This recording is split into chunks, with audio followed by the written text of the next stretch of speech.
আসসালামু আলাইকুম। স্বাগতম আমার YouTube channel cook with Afroza ব্লগে। আশা করছি যে যেখান থেকে আমার ভিডিওটি দেখছেন সবাই ভালো আছেন। সবাইকে ঈদের শুভেচ্ছা জানিয়ে শুরু করছি আজকের নতুন ভিডিও।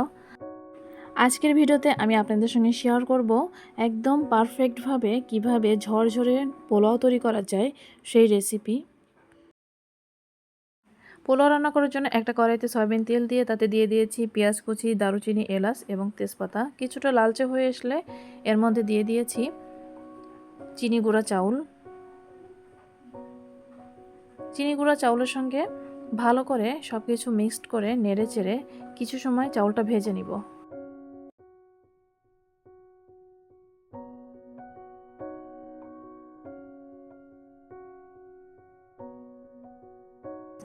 এখন দিয়ে দিব এর মধ্যে আদা রসুন পেস্ট। এখানে আমি প্রায় 1 চা চামচের মতো আদা রসুন পেস্ট দিয়েছি, আর দিয়ে দিয়েছি ধনিয়া গুঁড়া 1/2 চা চামচের মতো, পরিমাণ মতো লবণ দিয়ে দিলাম। এখন সব কিছু ভালো করে মিশিয়ে নেড়ে চেড়ে কিছু সময় চাউলটা ভেজে নিব।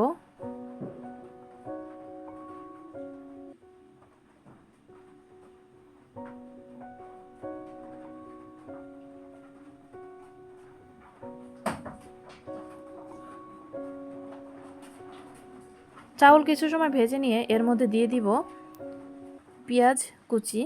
এখানে আমি প্রায় 1/2 কাপের বেশিই নিয়েছি পেঁয়াজ কুচি, বড় সাইজের 2 থেকে 3টা পেঁয়াজ কুচি করে নিয়েছি। পেঁয়াজ কুচি দিয়ে কিছু সময় নেড়ে চেড়ে এর মধ্যে দিয়ে দিলাম ছোট ছোট কিউব করে কেটে রাখা গাজর, আর দিয়ে দিলাম কয়েকটি কাঁচামরিচ। সব কিছু আবারও ভালো করে মিশিয়ে নেড়ে চেড়ে কিছু সময় ভেজে নিব। এখন দিয়ে দিব পরিমাণ মতো পানি। এখানে আমি 1/2 কেজি পরিমাণ চিনি গুঁড়া চাউল নিয়েছিলাম, তার জন্য এখানে 1 লিটার পরিমাণ পানি দিয়েছি।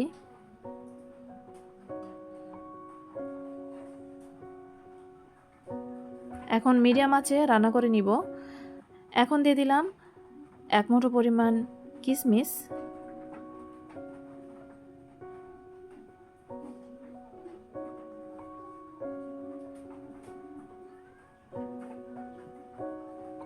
পোলাওর পানি যখন ঠিক এরকম শুকিয়ে আসবে, এরকম পর্যায়ে এখন দিয়ে দিব পেঁয়াজের বেরেস্তা।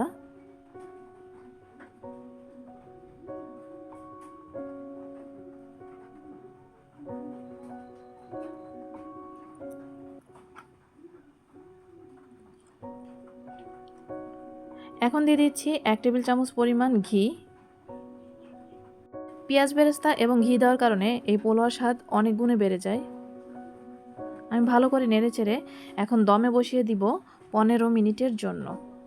একদম লো আঁচে দমে রেখে দিব।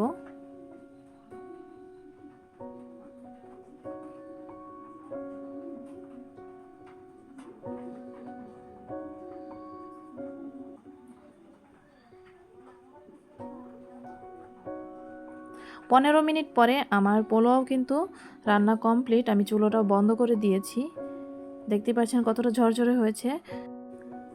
আমরা আসলে অনেকেই পোলাও রান্না করতে জানি, কিন্তু এক একজন এক এক রকমভাবে রান্না করতে পছন্দ করি।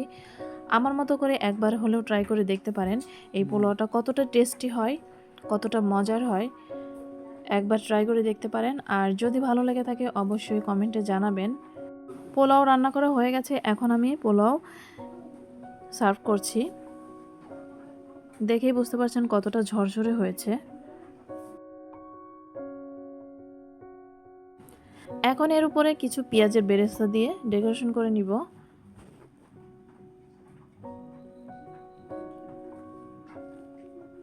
ব্যাস কমপ্লিট হয়ে গেল আমার পোলাও রান্না। আমার ভিডিওটি যদি আপনাদের ভালো লেগে থাকে অবশ্যই লাইক, কমেন্ট, শেয়ার করবেন। আর যারা আমার চ্যানেলে আজকে নতুন, অবশ্যই আমার চ্যানেলটি সাবস্ক্রাইব করে পাশে থাকা বেল আইকন প্রেস করে দিবেন, যেন নতুন কোনো ভিডিও আপলোড করলে আপনাদের কাছে নোটিফিকেশন পৌঁছে যায়। আজকের ভিডিওটি এই পর্যন্তই। সবাই ভালো থাকবেন, সুস্থ থাকবেন। আল্লাহ হাফেজ। আসসালামু আলাইকুম ওয়া রাহমাতুল্লাহি ওয়া বারাকাতুহু।